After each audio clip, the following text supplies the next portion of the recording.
So what's up mga buddy, pagkatapos natin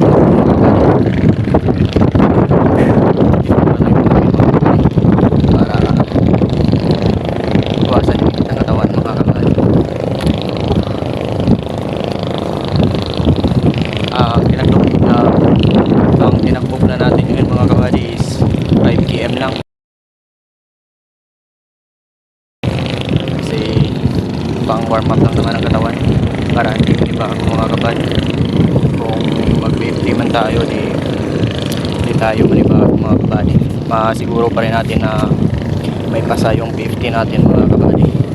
Ito lang kasi yung mahirap mga kabady, yung takbo lang kasi di mo alam kasi yung kondisyon ng katawan mo pag dating ng araw ng aplikasyon mga kabady. Kaya tuloy practice lang tayo mga kabady.